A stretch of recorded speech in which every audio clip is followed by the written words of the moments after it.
I just don't know where to start, except to warn you that in the profession as a whole, I'm regarded as a heretic, somebody who isn't following all the rules about what architects and engineers should be and do. My upbringing, my professional upbringing, was very, very different from yours. For one thing, in my day, architects were the bigwigs. We were the people who were in charge and legally responsible for the whole of the building, the drawing, the workmen, and so on. And in our architectural course over the 5 years, we had a sort of mini engineering course parallel all the way through. And so at the end, when we qualified, we were supposed to be able to do our own design, structural designs. First, when I came to India, well over 50 years ago now, everything was the other way around. It was the engineers who seemed, the chief engineers of the PWD were the big wigs, the really top dogs. And the architect was somebody who was brought in, almost sort of pulled in with the collar to do a bit of work, to give a nice front.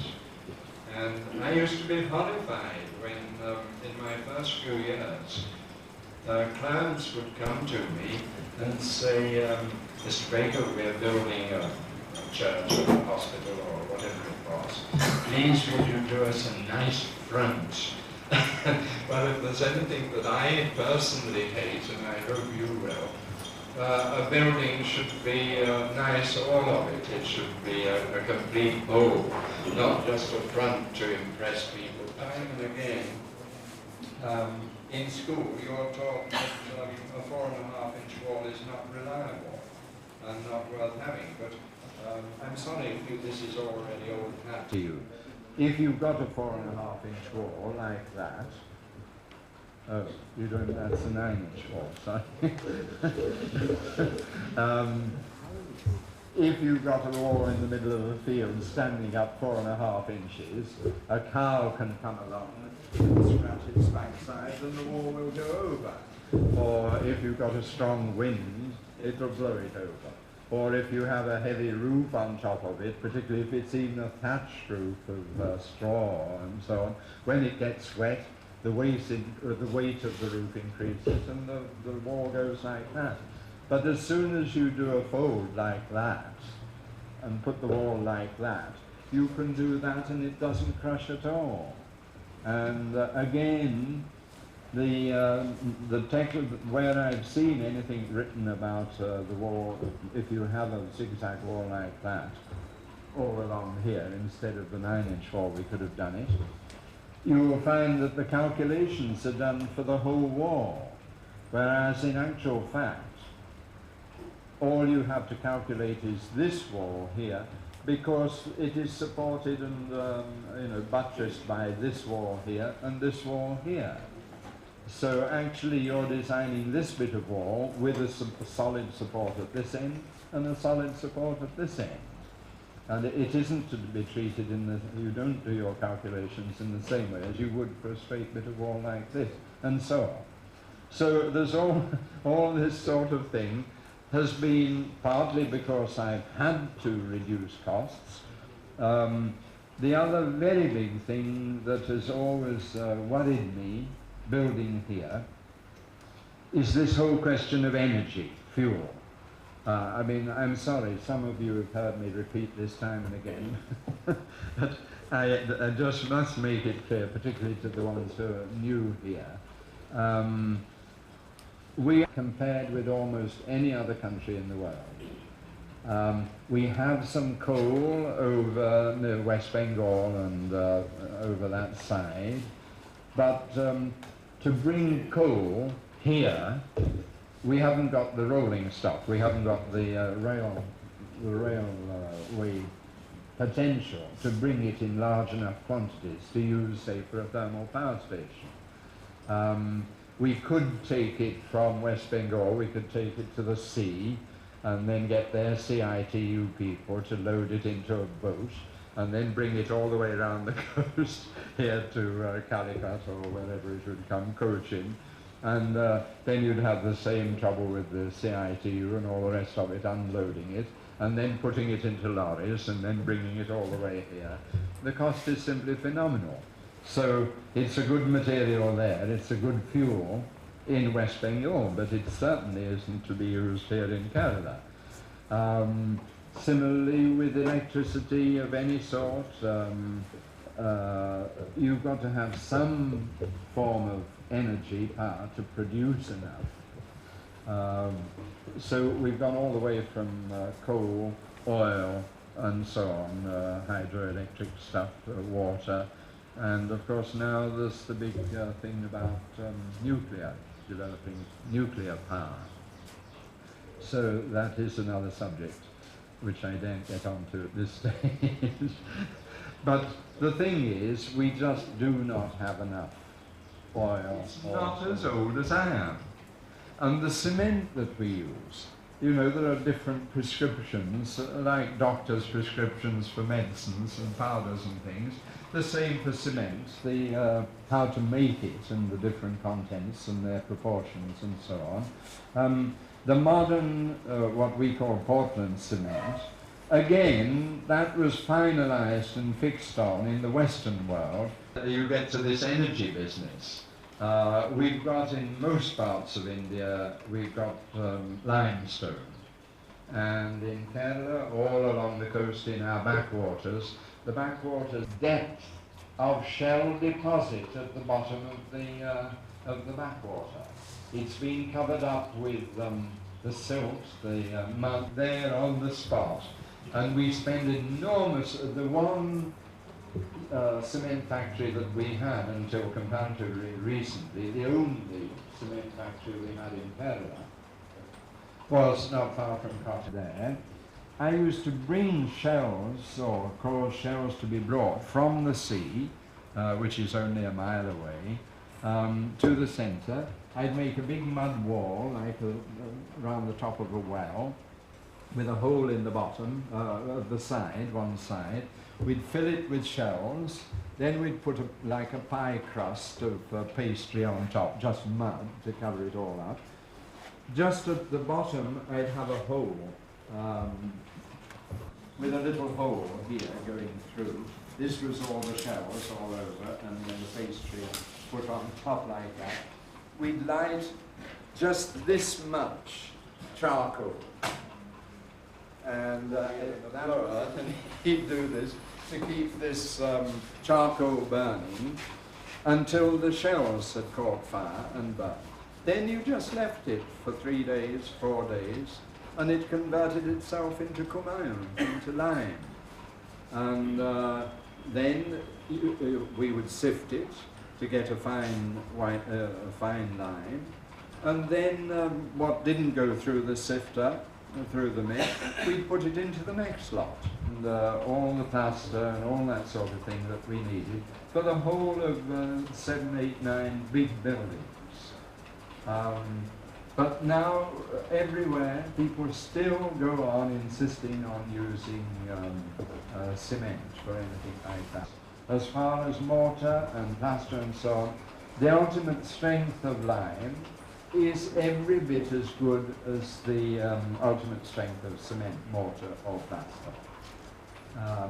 There's very, very little. These are the sort of things that I think we should all be looking out for when we're asked to design things or take part in. The first one is, I think we should only accept reasonable briefs. You know, when people ask us to do something that is unreasonable or is obviously going to be very costly or very energy intensive, then we should say, you know, we don't want to do it. I know it's easy for me to say that to you when you're just starting your career, and obviously you're only too glad to get any job once when you come out of college or learning. So it's not really very fair, but once you've got your name and once you've got your office and so on and are working, and people know who you are and that you can do things for a certain cost, then I think we should be very choosy about what we do and for whom. We should discourage extravagance and, of course, snobbery. A lot of even, I'm not going to mention any names, but some of the so-called low-cost Laurie Baker buildings that are put up by others, they will do all this patch pointing and use an expensive paint to colour the patch so that it's a nice white. They sandpaper the walls and put clear varnish all over to make them nice and shiny and so on. Well, this isn't cost reduction. It's using cost reduction that it comes into magazines, pictures of our buildings, but doing it for fashion and not on principle. So when it's a fashion business, people being snobs, trying to be better than other people and all that sort of thing, that's not a good reason to accept. So only accept the reasonable. In every job that you do, before you even start drawing, you should make sure that you know the plot, the land, you know what the water situation will be, both availability, where it will come from, and rain and drainage and all that sort of thing.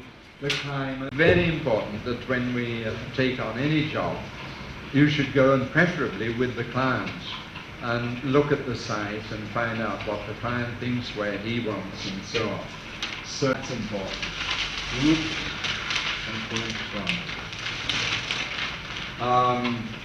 I think that no two buildings, it's a bit of an exaggeration, should ever be alike. Partly, for instance, I'm very worried about doing these housing schemes, the replacing and building for slums and all that sort of thing. Our tendency is to give one, or the government requirement, a plan sort of like that, with one room here and a little door coming in here and a thing there. How does a multiple family live there? So I think we, especially as Costford, have no excuse for not, there are plenty of us, to go to a site and find out who the people are and make 4 or 5, at least 4, 5, 6, 7 different things, as we've done at Alapura. We have to do that. We've got to cut down the cost somewhere or other to give them much. When I first came to India, because as I told you, my work took me all over the place. I'd go to one place and I'd find people making mud blocks, and everything was made in mud block architecture and building. Very attractive. But I thought, gracious, how can I do a hospital with mud blocks sort of thing? And I'd watch, I didn't even know how to go about it. So I'd see the local masons go and see buildings and see what they were doing and how they did it. And then I would get down to my design, and very proudly I'd think, now I know Indian architecture. But I'd go 200 miles to the next place, and I find it would be entirely different. There was not a bit of mud anywhere, and it was all done in stone or laterite. And everywhere I went, even district by district, there was a different style of architecture.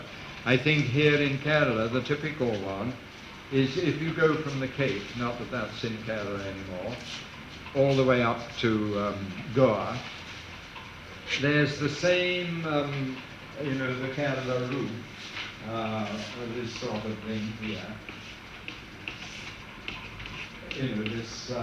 This ear here. There's the same, and the curve of the roof, practically all the way in what is now Tamil Nadu and all the way up. There's this type of roof in the old buildings. But you will find that this going up, somewhere down in Tamil Nadu, south of Martanda and places like that, it's straight, like that. There's no curve at all.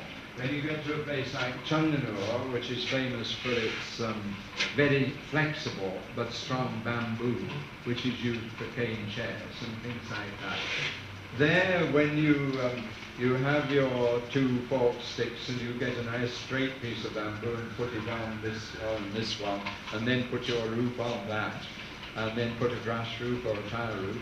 In the rainy season, when everything gets wet, the bamboo just sinks like that and goes up at this end and up at this end.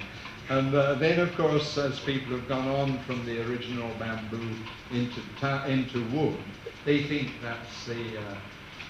and so you find in China, for instance, you get really sharp, sort of going up like this almost. It is a terrific point now. And it varies, and you will find that it corresponds to the rain, the quantity of rain and wind that they get. And basically it comes from the type of bamboo that was used there. In Tamil Nadu, they have a straight dinghy because they didn't have bamboo. They used the palmyra palm, which has no flexibility at all. Nice, long, straight wood, and saw it through, and it remained that sort of thing. And the hot air goes in, and unless you've got holes at the top, you've got a hot cushion of air over you. And then we put in fans just to stir it up a bit. But it doesn't make it cooler. It just gives you a sensation of breeze. But the codes in all our books are broad-based. The code, for instance, is a national building code. And I remember when I was working in Delhi with the CBRI, we discovered that many of the norms, for instance, calculations or designs for a reinforced concrete slab, were designed to cope with what we would do here in Kerala and what we would do similarly in Leh or Kashmir. And it was designed so that the roof would cope with 20 feet of snow for 4 months or 3 months during the winter, sitting on the roof. Now, when the code is advisory and not mandatory. You go to any PWD office and they will say it's not in the code. But it is not mandatory. It is not excluding common sense. So I think you should keep in mind that I mean, this doesn't mean that I'm saying you could do what you like, where you like, anything. But you must reason, find out what has been used for hundreds of years, and why not carry on with what is sensible, and what are the national resources. By that I mean timber in particular is a good one. We had our huge reserve forests, and they depleted and depleted and depleted to such extreme alternative timber systems to show the many uses of timber and how you needn't have a great big, for instance, those huge trusses in the old buildings that we have. You can do an engineered truss. The cathedral I did at Tiruvalla, for instance, there's nothing more than 5 inches by 1 1/4 thickness in section timber. And yet the trusses are covering a circle of diameter 125 feet, whatever that is, 40 meters or something. So you can reduce, but the whole thing, because it was a government job, had to be handed over to the, forgotten what it was called, Quaker construction, something or other, and they converted the whole thing into cement and steel. And so it's totally unrecognizable, apart from the planning, to what the original drawings were. You go down the main road of Trivandrum, any number of the new buildings are having this sort of crazy paving, little pieces of thin stone that have come, I've forgotten where from, Salem I think it is, and there's an ordinary concrete frame filled in the walls in between the frame of brick, 9-inch brick, and then the whole thing is covered over with this crazy paving to make it look like a stone building. Well, it's double the cost of the war. It's absolutely pointless. And if you look at it now, the buildings that have been up more than 5 years, they're all going black and dirty. That again because there's no overhang as there is in the traditional thing. All these things are actually one's own standards of honesty, what our beliefs in life are, to prove or not, doesn't matter. If we think that something is right, and the usual way of doing things is wrong, like all this corruption at the moment, everywhere, all over the country. You find that people giving false accounts and putting down in inventories on the one side the money that's spent, and on the other side the stuff that hasn't actually been used at all. We're big enough, there are enough of us, to set. And then look at our own prejudices. That goes for me too. I'm prejudiced about, I will not use a solid slab unless it's absolutely necessary. I should from time to time re-examine my principles and what I think. Are they still applicable? What I brought with me from England 55 years ago, it may have been good to use it then, but I have to ask myself, a very good example of how stupid I am. Usually I have an ordinary blackboard, you know, the old easel with a big blackboard, and I can just pull it over. But the conditions are different here, and I've assumed that they're the same as usual, and they're not the same as usual. So it means that I haven't done my site work to find out what I would be dealing with here. Convictions, aesthetic prejudices, convictions, make low cost a way of life, not just for our clients.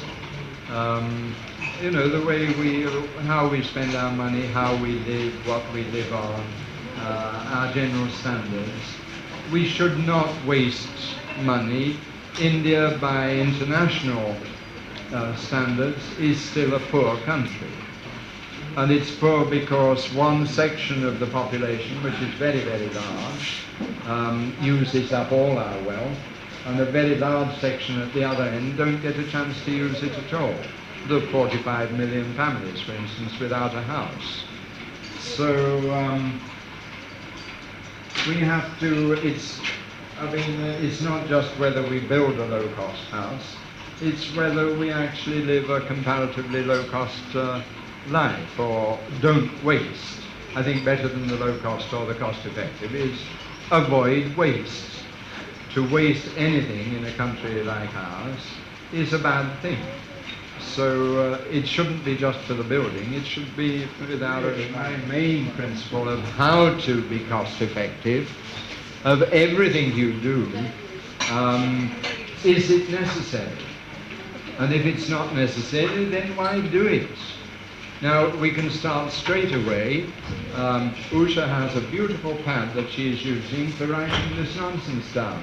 Whereas look, my little pad here, this is made out of envelopes, the backs of envelopes, and I can just fit them together with my address on one side and Laurie Baker on the other, and then a plain piece of paper on. I don't know what we would do without invitations to weddings and funerals and tomatoes. That most of my drawing is done on this. But we shouldn't do this, don't use what is not necessary. Our drawings.